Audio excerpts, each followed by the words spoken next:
Avant de quitter la terre, Jésus s'est entretenu longuement avec ses disciples. Dans toute une série de passages dans l'évangile de Jean 13, 14, 15, 16, ainsi de suite, nous pouvons lire et méditer sur ces passages. Une des choses que Jésus a dit à ses disciples, c'était ceci, qu'ils devaient porter des fruits. Et c'est particulièrement frappant parce qu'il a expliqué que lui est le cep et nous sommes les sarments. Et les sarments sont censés porter des fruits. Évidemment, c'est une façon de parler pour nous expliquer l'union que nous avons avec Christ et le fait que nos vies doivent être productives et qu'elles doivent être saines et elles doivent être saintes. Mais ce qui est intéressant, c'est de savoir que c'est un thème qui est récurrent dans la parole de Dieu. Déjà, dans Matthieu chapitre 7, Jésus parlait des faux prophètes et il mettait les gens en garde contre les faux prophètes en leur disant que c'est à leurs fruits que vous allez les reconnaître. Et là aussi, il explique que le bon arbre porte de bons fruits, le mauvais arbre porte de mauvais fruits. Par exemple, du verset 16 au verset 17, il nous a dit ceci, « Vous les reconnaîtrez à leurs fruits. Cueille-t-on des raisins sur des épines ou des figues sur des chardons ?» Bonne question. Tout bon arbre porte de bons fruits, mais le mauvais arbre porte de mauvais fruits. Et en même temps, nous voyons la même image revenir dans les écrits de l'apôtre Paul. Par exemple, dans Colossiens chapitre 1, du verset 9 au verset 12, il nous a dit ceci. L'apôtre Paul écrit à l'église de Colosse. « Aussi, depuis le jour où nous avons entendu parler de vous, nous aussi, nous ne cessons de prier Dieu pour vous.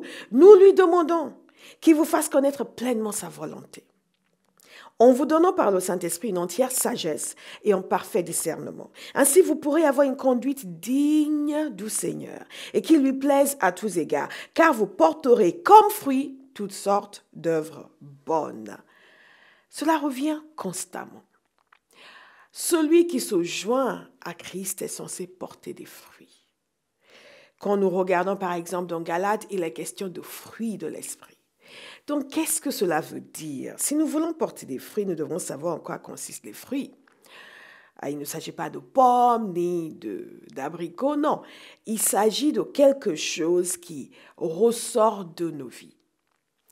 Nous venons à Jésus, nous sommes unis à Christ, nous devenons enfants de Dieu, nous sommes gens de la maison de Dieu. Et si vous vous demandez si vous l'êtes, vous pouvez le devenir avant la fin de cette émission.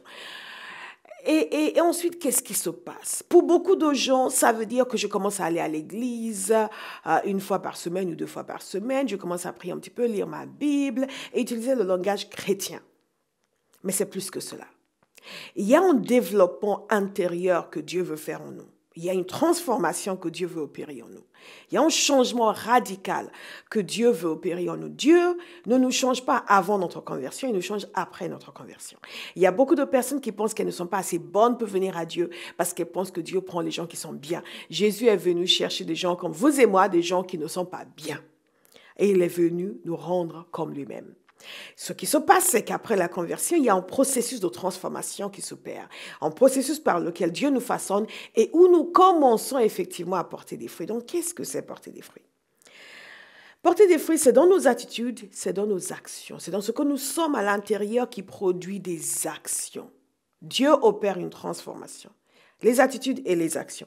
Dans Galates chapitre 5 au verset 22 par exemple, il nous énumère toute une série de fruits de l'esprit. Les choses que vous et moi, nous voulons voir manifester dans la vie des gens qui nous entourent. Par exemple, l'amour, la joie, la paix, la patience. Nous aimons être entourés de gens patients. La bonté, nous aimons être entourés des gens qui sont empreints de bonté. La bénignité, la fidélité, la douceur, la tempérance, les fruits de l'esprit. Ce sont les choses qui sont produites en nous par l'action du Saint-Esprit et qui jaillissent de nous et qui manifestent la réalité de notre conversion. La foi sans les œuvres est morte. Donc, notre foi est censée conduire à des œuvres. Donc, les œuvres, ce que nous sommes à l'intérieur qui conduit à des actions extérieures. Ce qui veut dire que nos vies doivent avoir un rendement positif. Il doit y avoir un rendement positif de notre existence sur la terre. Le fait que vous ayez rencontré Jésus, le fait que vous existez sur la terre doit apporter une valeur ajoutée. Et cette valeur ajoutée, si nous voulons vraiment apporter une valeur ajoutée, nous commençons à saisir que, compte tenu des besoins de l'être humain, de la nature de l'être humain, notre valeur ajoutée est quelque chose de plus que l'argent. C'est l'amour que nous apportons aux gens, c'est la bonté, c'est la patience, c'est la paix, c'est la douceur. Ce sont les œuvres que nous accomplissons à cause de ces fruits de l'esprit qui sont en nous. Et ces œuvres aussi font partie de nos fruits. Qu'est-ce que votre vie produit? Posez-vous la question. Quel est le résultat de votre existence? Qu'est-ce que votre vie produit autour de vous en actes de bonté, de générosité, de douceur, d'amour, de patience, en manifestation de la vie de Dieu? Quelle est la lettre que vous êtes en train d'écrire? Si votre vie devait être une lettre que nous nous installons pour lire, qu'est-ce que nous allons lire? Est-ce que nous allons lire la marque de Jésus sur vous? Est-ce que nous allons lire l'empreinte de l'esprit? Est-ce que nous allons lire le résultat de l'action de Dieu en vous? Ou est-ce que la seule différence, c'est que nous avons reçu le vernis chrétien et que maintenant nous allons à l'église? Et beaucoup de chrétiens vivent dans cette dimension-là où la seule différence, c'est le fait que nous allons à l'église. Nous avons les mêmes soucis que tout le monde, nous avons les mêmes détresses que tout le monde, nous sommes dans la même confusion que les gens qui ne connaissent pas Dieu. Nous avons le même langage, le même discours, peut-être que notre langage, nous l'avons un peu poli, mais où est la force et la puissance de la vie de Jésus en nous? C'est important de se poser la question parce que Jésus nous dit que nous devons porter des fruits. Votre vie doit avoir un rendement positif, une valeur ajoutée. Bonne question, cette question que je vais poser, comment faire? Ça, c'est une excellente question. Merci de l'avoir posée. Comment faire? Comment faire pour que ma vie ait un rendement positif? Parce que Jésus veut que je porte des fruits. L'apôtre Paul, dans cette prière pour l'église de Colosse, dont il a entendu parler de sa foi, il explique à cette église que sa prière, c'est qu'elle porte des fruits. Et ces fruits se traduisent par beaucoup de bonnes œuvres. Maintenant, nous essayons souvent d'amener les gens à faire certaines choses, à se conduire d'une certaine manière. Mais en réalité, nos actions sont le résultat de ce que nous croyons. Nos actions sont le résultat de ce qu'il y a à l'intérieur de nous. Et la première chose qui doit changer, ce sont nos valeurs. Nos valeurs doivent changer de façon radicale. Et vous savez, souvent, lorsque j'enseigne, je vois des gens qui donnent leur vie à Jésus, qui commencent à venir à l'église et aiment Jésus, mais les valeurs sont complètement autres que les valeurs du royaume de Dieu.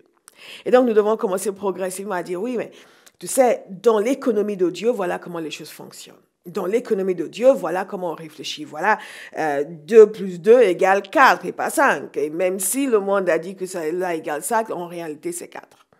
Un changement radical à l'intérieur. Et c'est sur ça que je veux attirer votre attention aujourd'hui. C'est la vie intérieure que Dieu veut transformer. Nous mettons trop l'accent sur ce qui est externe, même dans l'Église. Nous mettons trop l'accent sur l'apparence, ce que les gens font et la manière dont les gens se présentent. Et nous laissons de côté cette discipline de vie et ce style de vie qui consiste à laisser Dieu nous transformer en profondeur. Et je dis bien en profondeur. Et si je pouvais mettre cela en gras et souligner, je le ferais en profondeur. Dieu veut nous transformer en profondeur. Et c'est cette transformation en profondeur qui amène le changement. La tautologie. C'est cette transformation en profondeur qui amène les fruits, qui amène ces actions qui correspondent aux actions de Dieu. Pourquoi? Parce que vous êtes le sel de la terre. Quand nous venons à Jésus, nous devons garder quelque chose à l'esprit. C'est que Dieu a déposé en nous la capacité de faire du bien, la capacité d'influencer le monde de manière positive, la capacité d'apporter quelque chose dans la vie des gens qui va les faire passer à une dimension supérieure. Il n'y a pas de faible dans le royaume de Dieu, il n'y a pas de petit dans le royaume de Dieu. Il y a quelque chose de saisissant que Jésus a dit. Jésus a dit, concernant Jean-Baptiste, que Jean-Baptiste était le plus grand des prophètes, mais que le plus petit dans le royaume de Dieu était plus grand que Jean-Baptiste. Pourquoi? À cause de la vie de Dieu qui est déposée à l'intérieur de nous, qui nous rend capables de faire des choses en Christ qui, pour l'homme, sont absolument inimaginables. Ça me brise le cœur de voir des chrétiens qui vivent comme des gens qui sont malheureux, pauvres, qui n'ont pas de choix, qui n'ont pas d'option, qui n'ont pas de solution, qui ne savent pas quoi faire, qui sont constamment harcelés, harassés comme les gens qui ne connaissent pas Dieu. Alors que celui qui est plus grand, qui est plus puissant est à l'intérieur. Dieu est à leur disposition et est disposé à les aider à avancer. Mais pourquoi nous vivons comme cela? Parce que nous n'acceptons pas le modèle que Dieu nous donne. Parce que nous voulons amener Dieu à faire les choses à notre manière. Parce que nous voulons l'amadouer avec nos larmes, avec nos pleurs, avec notre attitude pétulante, je ne sais même pas si ça existe en français, mon anglais, et nous voulons parfois le manipuler au lieu de voir quel est le schéma de Dieu, quel est le fonctionnement des choses dans le royaume de Dieu, comment faire pour porter des fruits, pour que ma vie ait un rendement positif. Est-ce que c'est en pleurant devant Dieu? Est-ce que c'est en menaçant? Est-ce que c'est en ayant beaucoup de zèle aujourd'hui et après dormir? Et parfois, c'est extraordinaire. Des personnes qui pensent qu'ils grandissent dans la sainteté en restant au lit le dimanche matin au lieu d'aller à l'église, par exemple, et qui vous donnent toutes sortes de raisons. Oui, mais quand tu comprends pas ça, je les regarde, mais tu ne le fais pas pour moi du tout. Je t'aime bien, mais que tu viennes pas, moi je suis très bien. Mais c'est surtout pour toi que je pense. Je donne des exemples comme ça, vous allez dire, oui, moi non, moi je suis... Non, ce que j'essaie de dire, écoutez bien, c'est ceci. Dieu nous a donné tout ce qui convient à la vie et à la piété. Et cela vient de l'apôtre Pierre lui-même. Tout ce qui est nécessaire pour la vie et la piété, tout ce dont vous avez besoin pour réussir votre existence, vous avez déjà. Si vous avez donné votre vie à Jésus, vous avez déjà reçu tout ce qu'il vous faut pour réussir votre vie, pour vivre une vie productive, une vie saine et une vie sainte. Gardez cela à l'esprit. Productive, saine et sainte. Chaque enfant de Dieu est appelé à vivre une vie productive, une vie saine et une vie sainte. Et vous avez le moyen de le vivre. Et ce que nous allons voir dans cette courte série que nous avons commencé aujourd'hui, c'est justement le moyen très simple que Jésus nous a donné. Comment porter des fruits. Et je vais vous demander de regarder avec moi dans Matthieu chapitre 13. Nous allons lire du verset 3 au verset 9 et du verset 18 au verset 23. Je ne vais pas tout lire, je vais prendre des parties ici et là. Vous avez exactement la même histoire dans Marc chapitre 4. Notez-le pour pouvoir lire plus tard, du verset 3 au verset 20. Et dans Luc chapitre 8, du verset 4 au verset 15. Nous avons 3 témoins qui nous relatent cet épisode de la vie de Jésus. Et ce que Jésus a dit, a expliqué à ses disciples, ce qu'il nous explique à nous aujourd'hui sur la manière de porter des fruits, sur la manière de vivre une vie qui est productive, une vie qui est saine, une vie qui est sainte, une vie qui est agréable à Dieu, une vie qui correspond au cœur du Père. Il n'y a aucune raison, je le répète, pour qu'un enfant de Dieu soit malheureux sur la terre. Il n'y a aucune raison pour qu'un enfant de Dieu soit dans la défaite sur la terre. C'est une aberration. C'est une aberration. Parce que Dieu nous a donné tout ce qu'il faut. Et nous allons voir ce qu'il nous faut. Alors, regardez ensemble ce passage. Il est assez long, mais je vais essayer de prendre des bouts ici et là, tout en gardant le sens de l'histoire. Et je vous encourage ensuite à lire, parce que c'est ce que nous allons voir pendant les semaines à venir. Aujourd'hui, ce n'est qu'une courte introduction pour que nous puissions nous situer, comprendre. Jésus nous parle de porter des fruits, avoir une vie productive. Une vie qui a un rendement positif. Nous avons ce témoignage par 2 fois au moins. Nous avons aussi le témoignage de l'apôtre Paul dans Colossiens. Nous avons le témoignage de Galates qui nous parle des fruits de l'esprit. Qu'est-ce qui ressort de votre vie? Est-ce que cela apporte en plus dans le royaume de Dieu, dans la vie des gens qui vous entourent? Vous êtes le sel de la terre. C'est Jésus qui l'a dit. Et la lumière du monde. Mais comment faire? Question que j'ai posée il y a 10 minutes, à laquelle nous allons maintenant répondre. Comment faire? La parole de Dieu nous dit ceci. Je vous ai cité plusieurs passages dans 3 évangiles. Mais lisons ensemble dans l'évangile de Luc, du verset 4 au verset 15. Il nous a dit qu'une grande foule s'étant assemblée et des gens étant venus de diverses villes auprès de lui, il dit cette parabole. Donc, imaginez un peu la scène. Il y a du monde partout. Ce que les gens ne savent pas nécessairement, c'est que le ministère de Jésus était d'une popularité extraordinaire. Les gens venaient de partout.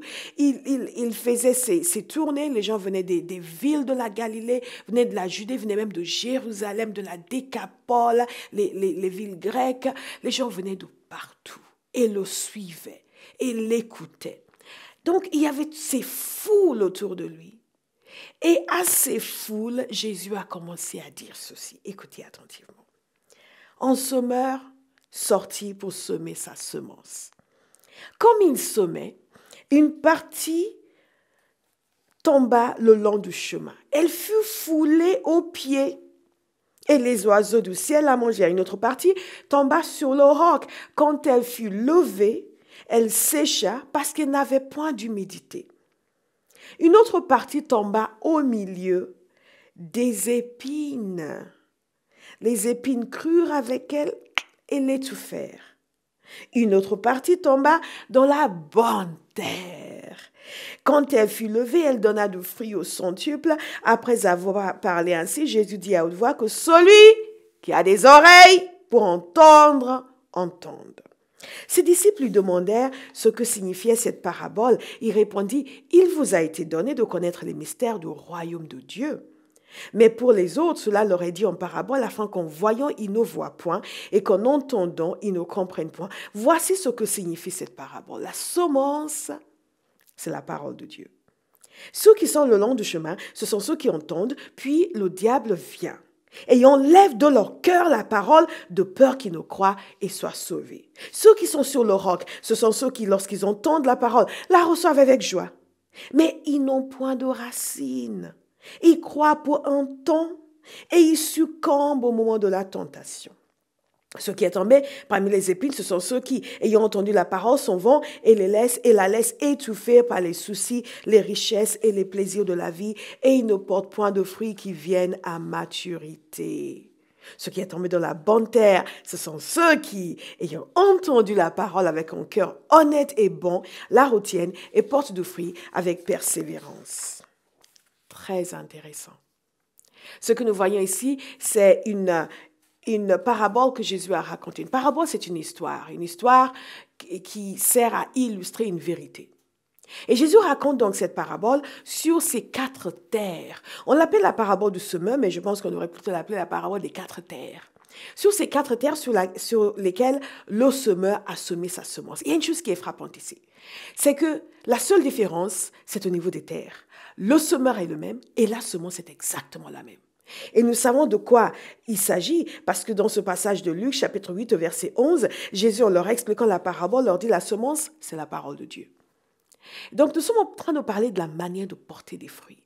Alors, souvent, lorsque les gens expliquent ce passage, ils parlent uniquement de personnes qui ne sont pas encore converties. Donc, comment est-ce que ces personnes vont réagir à la parole de Dieu?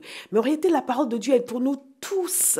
Et l'impact de la parole de Dieu dans nos vies dépend de la réaction qui lui est réservée par la personne qui reçoit la parole. Et c'est l'entrée de la parole de Dieu dans nos vies qui amène la lumière, qui amène l'illumination, qui amène la transformation et le changement. Nous basons nos vies, non pas sur des expériences passagères, non pas sur l'émotion du moment, mais sur la parole de Dieu. Jésus a dit, si vous demeurez en moi et mes paroles demeurent en vous, Jean chapitre 15, vous demandez ce que vous voudrez et cela vous sera accordé. L'importance de la parole de Dieu. Nous avons fait toute une série sur la parole de Dieu. Et ce qui convient de voir maintenant, c'est réellement comment est-ce que nous, en tant que chrétiens, nous devenons productifs. Nous vivons une vie saine et une vie sainte en nous attachant à la parole de Dieu. Et il y a des réactions différentes à la parole de Dieu. Nous allons les examiner une par une. Ce qu'il faut retenir pendant cette émission, c'est simplement ceci. Jésus nous dit, voici comment porter des fruits. Et la manière dont vous portez des fruits est intimement lié à la manière dont vous recevez la parole. La semence, c'est la parole de Dieu. Il y a une catégorie de personnes ici dont Jésus parle. Au verset 10, lorsqu'il parle de ceux qui, en voyant, ne voient point et en entendant, ne comprennent point. Quand vous regardez le passage correspondant dans Marc chapitre 4, nous comprenons qu'il y a des personnes qui ont reçu la parole de Dieu. C'est en réalité une citation à partir du prophète Ésaïe. Il y a des gens qui ont reçu et qui ont endurci leur cœur, au point où maintenant, ils ne comprennent rien, ils ne voient rien, et aucun effort n'est même fait pour les aider à comprendre. Je dis, vous et moi, nous ne devons pas tomber dans cette catégorie de gens qui sont tellement endurcis contre la parole de Dieu que ce n'est même pas la peine. Ce que nous voulons, c'est être dans la 4e catégorie, cette bonne terre. Mais d'abord, il faut examiner les 3 catégories précédentes. Qu'est-ce qui fait que ces gens n'ont pas porté de fruits? C'est important pour nous parce que souvent, nous sommes, vous et moi, souvent nous sommes dans ces situations et nous ne nous en rendons même pas compte. Je disais pour commencer, qu'un chrétien doit vivre une vie productive, une vie saine et une vie sainte.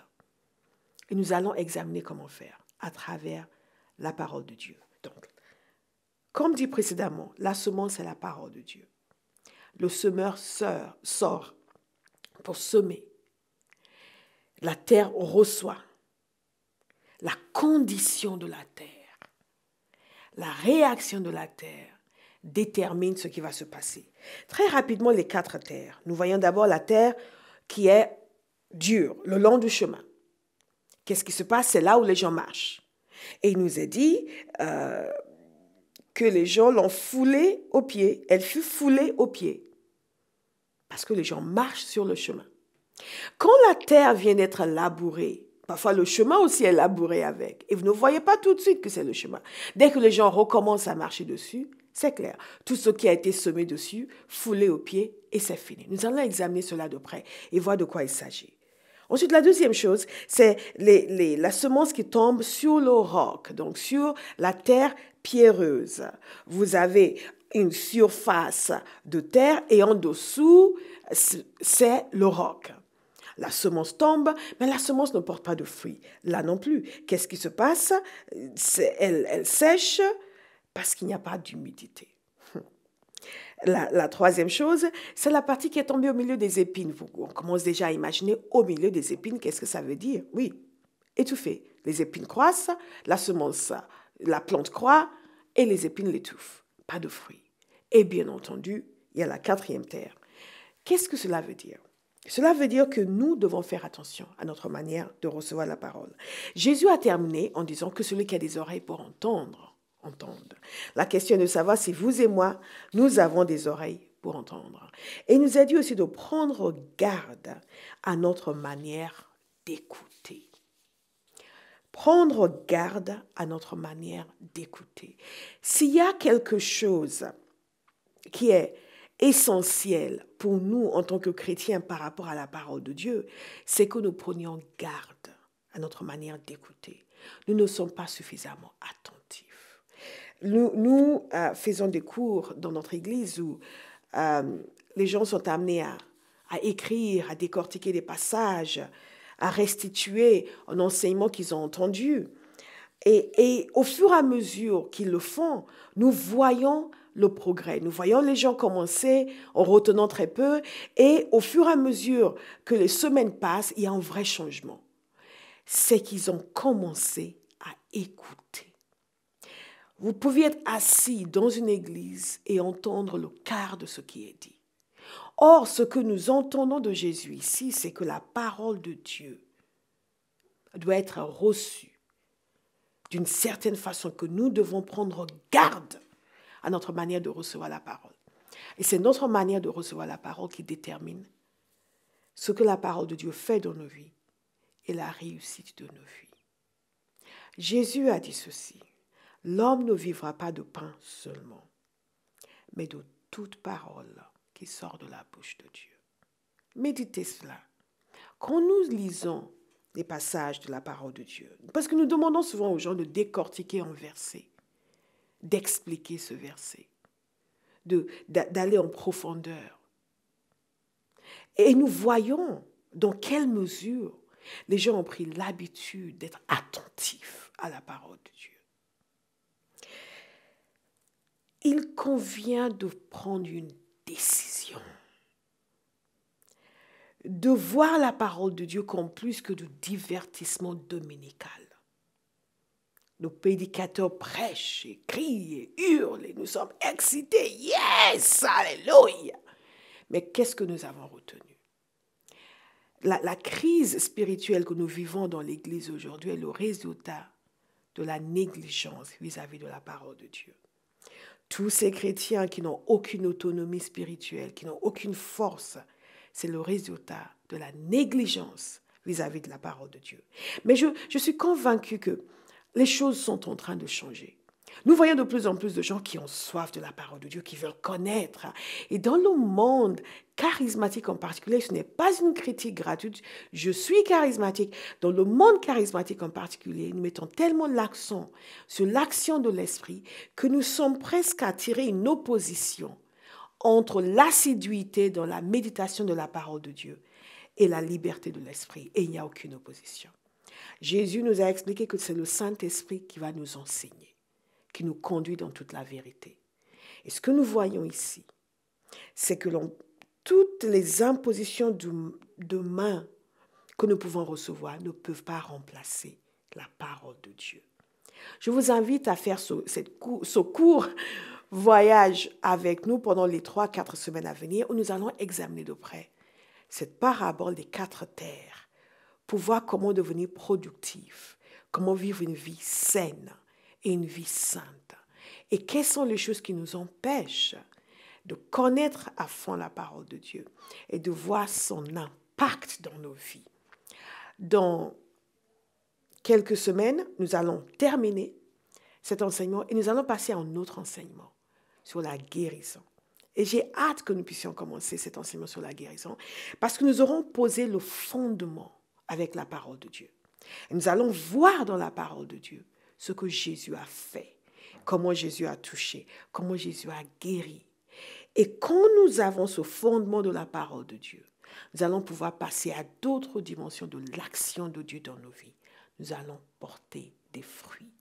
Que Dieu vous bénisse et à la semaine prochaine.